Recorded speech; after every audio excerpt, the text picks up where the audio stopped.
अस्सलाम वालेकुम दोस्तों, कैसे हैं आप। उम्मीद है आप सब खैरियत से होंगे। आज का मेरा मौजू है हुकूमत बनु अब्बास गज़नवी सल्तनत। गज़नवी सल्तनत सामानी हुकूमत के एक तुर्क जनरल अल्पतगीन ने 862-351 हिजरी में कायम की। इसका दायरा हुकूमत गजनी था, इसलिए गजनी सल्तनत कहलाई। अल्पतगीन के बारे में डॉक्टर एस.एम. जाफरी ने लिखा है कि इसका बाप आखिरी सामानी बादशाह यज़दिगल की औलाद में से था। अल्पतगीन की वफ़ात के बाद होने वाली खाना जंगी में इसका दामाद सबकतगीन गजनी सल्तनत पर कब्ज़ा करने में कामयाब हो गया। सुल्तान महमूद गजनवी इसका बेटा था। गजनवी ख़ानदान का अज़ीम कारनामा बरसगीर पाक व हिंद में इस्लाम का पैगाम पहुँचाना है।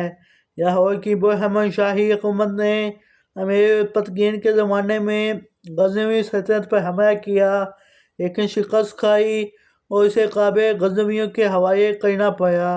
अमीर सबकतगीन ने ज़माने में राजा जयपाल ने एक मरतबा फिर गजनवियों पर हमला करके शिकस्त खाई और बाद सरहदी ज़िला गजनवियों के हवाले करके सुलह करने पर मजबूर हो गया।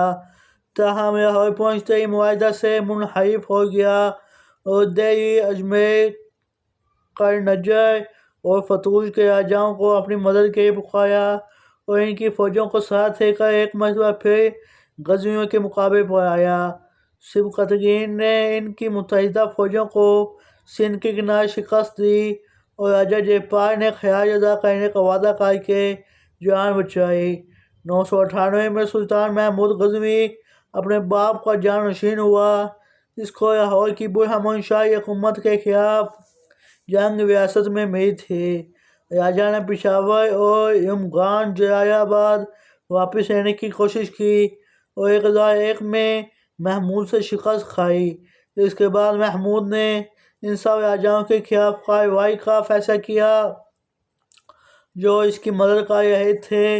इसने बरसगीर पर 17 हमले किए और सिवाय कश्मीर की एक मुहिम के जिसमें ख़राब मौसम इसकी नाकामी का सबब बना, बाकी सब में वो फतह याब हुआ। 1021 में महमूद गजनवी ने पंजाब को अपनी सल्तनत का हिस्सा बना लिया।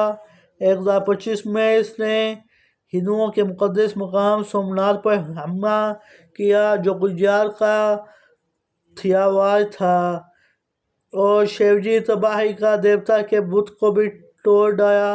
महमूद गजनवी के हमलों और बुत शिकनी ने न सिर्फ बुतों की बेबसी साबित कर दी बल्कि हिंदू राजाओं को बुत खानों में जमा शुजा दौलत से भी महरूम कर दिया।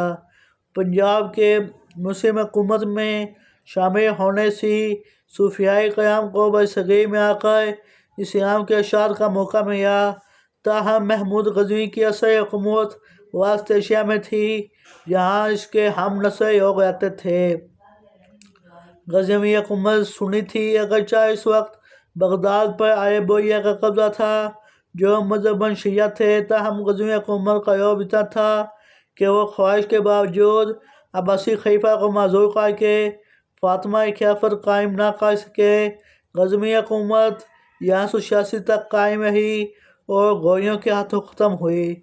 इसके आखिरी हुक्मरान खसरा मुल्क ने जो सिर्फ लाहौर का हुक्मरान था सुल्तान मोहम्मद गौरी से शिकस्त खाई। सुल्तान महमूद एक ज़बरदस्त फातिहा होने के अलावा मुरब्बी उमर फ़नून भी था। चनांचा इसका पाया तख्त गजना इल्म व अदब का गहवाया बन चुका था। अतराफ़ और अकनाफ से अहले इल्म खिश खिश कर वहाँ जमा हो चुके थे। इसने उलूम की जिस कदर सरपरस्ती की इस दौर की कोई और हुकूमत इसका मुकाबला नहीं कर सकती। इस दौर में फ़ारसी नज़्म व नसर को बहुत अरूज हासिल हुआ। बेखसूस गज़ल गोई में तशब्बुह और इस्तारा की ज़बान में सिपा गईमी की तरकीब आम इस्तेमाल होना शुरू हो गई। मसलन तेज़ निगाह कमान, इब्रोदशना, खंजर वगैरह महमूद का दरबार अज़मत शान के लिहाज से शान इख्तार का मालिक था। دنیا بھر کے اہم اس کے دربار کی زینت تھے۔ نیپولین اپنی آرٹ گیلری کی آرائش کے لیے دنیا بھر سے آرٹ کے قابل قدر نمونے جمع کر کے پیرس سے آیا، لیکن محمود غزنوی کو یہ فضیلت حاصل ہے کہ اس نے فنون کے تخلیق کنندگان کو بے نفس نفیس اپنے دربار غزنہ میں جمع کر لیا۔ شعراء اور ادباء منہ مانگے انعام پاتے فردوسی، فلکی، اسجدہ اور انوری اس دور کے مشہور شعراء ہیں۔ ان میں سے اکثر شعراء سلطان محمود کے ہندوستان پر حملوں کے دوران اس کے ساتھ رہے۔ اپنے قصائد میں انہوں نے ان جنگوں کے حالات بھی بیان کیے ہیں، جن کی وجہ سے ان قصائد کو بہت زیادہ تاریخی اہمیت حاصل ہے۔ فردوسی کا شاہ نامہ جو رزمیہ شاعری کا شاہکار ہے، محمود کے ایمان پر لکھا گیا۔ فارسی زبان و ادب کو جو ترقی اس دور میں نصیب ہوئی کسی اور دور میں نہ ہو سکی۔ نثر کے میدان میں بھی کافی ترقی ہوئی۔ تاریخ بحقی اس دور کا شاہکار ہے۔ میدان سخن وئی میں غزل، قصیدہ، مثنوی نے خوب ترقی کی۔